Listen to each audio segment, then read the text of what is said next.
Hello students, आज हम करेंगे वर्कशीट नंबर 26 और आज की वर्कशीट में this is Jody fawn chapter continue रहेगा। Put the sentences in the correct order in the blanks below. यहाँ पर कुछ सेंटेंसेस दिए गए हैं चैप्टर से और उनको सीरियल से लगाना है आपको कि कहानी में कौन सा इंसिडेंट पहले हुआ और कौन सा उसके बाद में हुआ। तो इनको हम देख लेते हैं। ये फोन्स मदर वॉज किल्ड। सबसे पहले क्या इंसिडेंट हुआ था कि फोन की मदर डो उसको मार दिया गया था, तो इसको हम सबसे पहले यहाँ पर रख लेते हैं। उसके बाद में Penny felt hemmed in when Jody propose to bring the fawn home. जब जॉडी अपने फादर से कहता है कि हम फोन को घर ले आएं, तो वो तमाम विचारों में घिर जाते हैं, पेनी जो उनके फादर थे। तो ये इसके बाद में ये वाला सेंटेंस आ जाएगा, 1 नंबर सेकंड पे आ जाएगा। और इसके बाद देखते हैं 5th number, Jodie's mother was stunned at what Jordi had said. Jordi ने जब उनसे कहा कि मैं जंगल में जाना चाहता हूँ फोन को घर लाने के लिए, तो जॉडी की माँ जो थी वो थोड़ी सी अचंभित हो गई थी। तो ये सेंटेंस इसके बाद में आएगा 5th नंबर, ये 3rd नंबर पे आ गया। और इसके बाद में Millwheel offered to give a ride to Jody to find the fawn. Millwheel ने ऑफर किया कि मैं जॉडी के साथ उस पर राइड पर जा सकता हूँ। तो ये इसके बाद ये वाला सेंटेंस आ जाएगा। Jody sent Millwheel back. Forest में पहुंच जाते हैं और उसके बाद जॉडी मिलविल को थोड़ा सा बैक भेज देता है, कहता है आगे मैं खुद अकेला ही जाऊंगा। तो इस तरह से आपका ये सीरियल हो गया। अब आगे देख लेते हैं। Read the following passage from the lesson. Chapter का पार्ट 2 आज यहाँ पर कंटिन्यू हो रहा है। He waited for the sound of the hooves to end. Jody जब मिलविल से कहता है कि तुम हॉर्स आगे नहीं जा सकता, तुम हॉर्स के साथ में यहीं रुको, आगे मैं खुद चला जाऊंगा। और उसके बाद में जॉडी सुनता है हॉर्स की पैरों की आवाजों को, जब तक वो बिल्कुल खत्म नहीं हो जाती, बिल्कुल उसको सुनाई देना बंद नहीं हो जाती, तब तक वो वहीं पर रुकता है। Then cut to the right, और उसके बाद राइट साइड की तरफ वो मुड़ जाता है। The scrub was still, only his own crackling of twigs sounded across the silence. जंगल में बिल्कुल सन्नाटा था और वहां पर किसी की भी आवाज नहीं सुनाई दे रही थी। केवल जॉडी जो चल रहा था उससे जो टहनियां पड़ी हुई थी और केवल उनको हटाने की, उनकी टूटने की, जॉडी के चलने से कई टहनियां टूट रही थी, उसके पैरों के नीचे आ रही थी, तो उनके टूटने की आवाज बस जो आ रही थी, केवल वही साउंड सुनाई दे रही थी और कोई भी साउंड वहां पर नहीं सुनाई दे रही थी। He wondered for an instant if he had mistaken his direction. थोड़ी देर के लिए उसको ये लगा कि कहीं ऐसा तो नहीं उसको डायरेक्शन का अंदाजा नहीं हुआ हो, गलत डायरेक्शन में जा रहा हो। Then a buzzard rose in front of him. तभी उसके सामने एक बजर्ड आ जाता है and flapped into the air, और हवा में उड़ने लगता है। बजर्ड एक चील टाइप का पक्षी होता है जो ज्यादातर मरे हुए जानवरों का मीट खाता है। He came into the clearing under the oak. Buzzards sat in a circle around the carcass of the dog.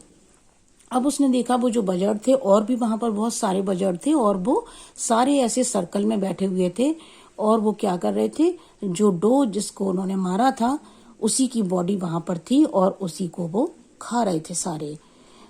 They turn their head on their long scrawny neck and hissed at him. और जब उन्होंने Jordi को देखा तो उन्होंने अपनी गर्दन मोड़कर उसकी तरफ थोड़ा सा उसको डराने की कोशिश की। हिस्ड जिस तरह से सांप फुमकार मारता है ना, इसी तरह से उन्होंने भी जॉडी की तरफ इस तरह से किया कि जॉडी डर जाए और वो आराम से डो का मीट खाते रहें। ही थ्रू हिज बो, लेकिन जॉडी डरने वाला नहीं था। उसने क्या किया, उसके हाथ में जो टहनी थी, जो वो टहनी लेकर जो आगे बढ़ रहा था जंगल में, उसने उस टहनी को उनके ऊपर फेंका at them and they flew into an adjacent tree. और जब उसने उस टहनी को फेंका तो वो सारे बल्चर वहां से उड़कर पास के एक ट्री पर बैठ गए जाके। The sand showed large cat prints.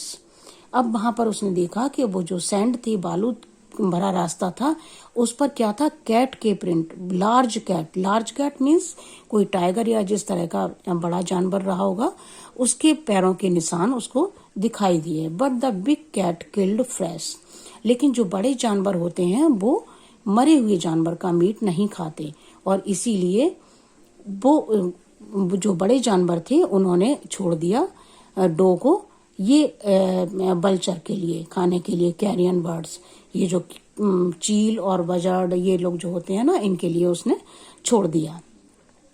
He parted the grass at the place where he had seen the fawn. अब वो उस जगह पर था जहां पर फॉन उसने देखा था। It did not seem possible that it was only yesterday. ऐसा लग ही नहीं रहा था कि जैसे कल की ही बात है, जैसे कल ही यहाँ पर किसी हिरनी को मारा गया था। The fawn was not there. fawn भी वहां पर नहीं था। He circled the clearing. और उसने वहां पर एक सर्कल कर दिया कि ये जगह थी जहां पर हमने फॉन को देखा था और जहां पर डो को मारा गया था। There was no sound. कोई भी आवाज नहीं थी, कोई भी साइन नहीं था। The buzzard clacked their wings, impatient to return to their business. अब जो बल्चर दूसरे पेड़ पर बैठे हुए थे वो ये इंतजार कर रहे थे कि कब जॉडी यहाँ से हटे और वो वापस जाके फिर अपना खाना, जो वो मरी हुई डो को खा रहे थे, वो अपना फिर शुरू कर दें। He returned to the spot where the fawn had emerged and dropped on all fours, studying the sand for the small hoof prints. अब वो धीरे धीरे उस जगह पर पहुंचने की कोशिश कर रहा था जॉडी, और देख रहा था कि कहीं डो के उसके फॉन के छोटे छोटे फुटप्रिंट अगर उसको दिखाई दे जाएं, जिस तरह से घोड़े के पैर होते हैं उनके निशान बनते जाते हैं, उसी तरह से हिरन के भी छोटे छोटे पैरों के निशान वो ढूंढने की कोशिश कर रहा था। The night's rain had washed away, लेकिन रात में बारिश हुई थी, उससे वो सारे निशान धुल गए थे, कोई भी निशान वहां पर वो नोटिस नहीं कर पा रहा था। Away all tracks except those of cat and buzzard, केवल अभी जो फ्रेश निशान बजर्ड और कैट के बने थे, केवल वही निशान दिखाई दे रहे थे।